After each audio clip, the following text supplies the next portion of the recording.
সাগরের তীর থেকে মিষ্টি কিছু হাওয়া এনে তোমার কপালে ছোঁয়াবো গো, ভাবি মনে মনে। আহা আহা, পুরা 1 বছরের মধ্যে 9 মাস যারা চিৎকার আন্দোলন সবকিছু কইরা গেল, তাদের নামে দলিল দাও, দলিল দাও, দলিল দাও, তারা বাংলাদেশের অংশ, তারা বাংলাদেশের নাগরিক, তাদের নাগরিকত্ব দাও। যারা কানতে কানতে শেষ। আমরা কি বাংলাদেশের জন্ম হয়েছি, নাগরিকত্ব পেয়ে গেছি? তোরা কানতেছিস কেন বাংলাদেশের নাগরিক হওয়ার জন্য? তোরা আসলে কে? কেন তোরা সংবিধানে তোদের নাম চাচ্ছিস? আমরা তো সংবিধানে আমাদের নাম চাচ্ছি না। তোরা কেন চাচ্ছিস সংবিধানের নাম? 9 মাস যারা চিৎকার করলো, কান্দাকাটি করলো, জনগণের পয়সা নষ্ট করলো, ও হরে কি মজার পয়সা, জনগণের পয়সাগুলো খরচ করা, কিন্তু নিজেদের পয়সা কিন্তু আবার নিজেদের। এটা কিন্তু আমাদের সুদী ইউনুস বাবা সেই ভালো বোঝেন। উনি কিন্তু ওনার পকেট থেকে 1 টাকা 1 পয়সাও খরচ করতে রাজি না, বুঝছেন?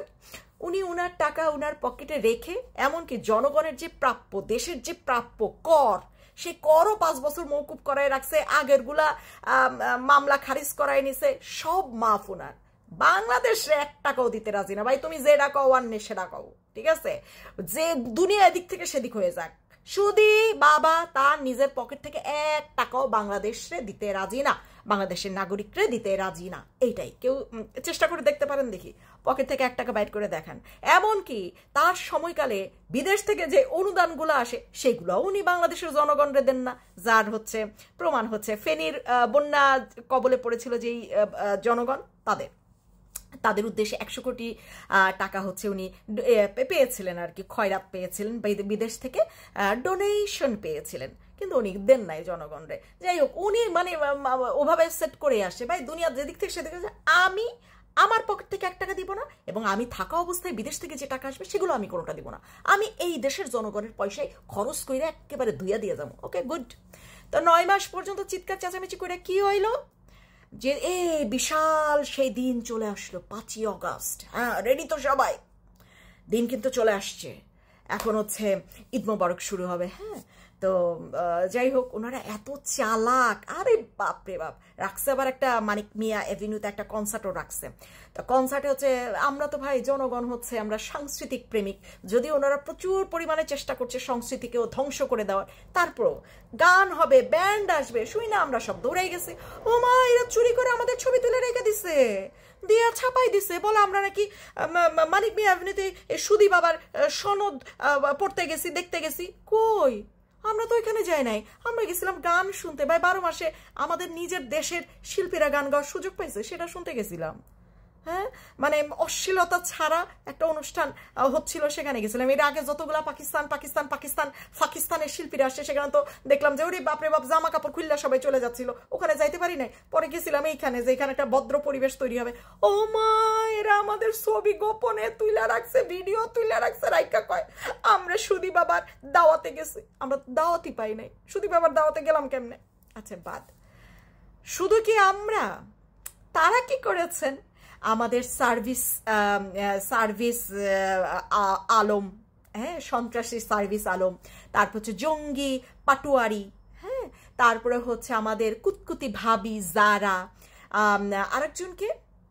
আরেকজনকে গেছিল 1 2 3 4, আরেকটা কে গেল রে, কালা পাঠা গেছে। যাই হোক, তারা এরকম 4 3 আর 1 4 সদস্যের জুলাই সনদের মেইন সদস্যরা, তারা কক্সবাজার ঘুরতে চলে গেল। জুলাই সনদরে পাত্তাই দিল না, 9 মাস তো পাগল বানাই ফেলছে। কিন্তু যেদিন এই শুভ ক্ষণটি এসেছে, তখন ওনাদের মনে হয়েছে আমাদের সমুদ্রের বাতাস খাইতে হবে, সমুদ্রের বাতাস ছাড়া আমাদের জীবন চলছে না, আমরা সমুদ্রে চলে যাই। সুদী বাপ, তুমি একলা একলা ঘোষণাপত্র পড়তে থাকো, আর ওদিক দিয়ে কনসার্ট দিয়ে তো আমরা জনগণকে ব্যস্ত রেখেছি। আমরা কোথায় কি করতে যাচ্ছি কেউ তাকাবেই না, খেয়ালই করবে না।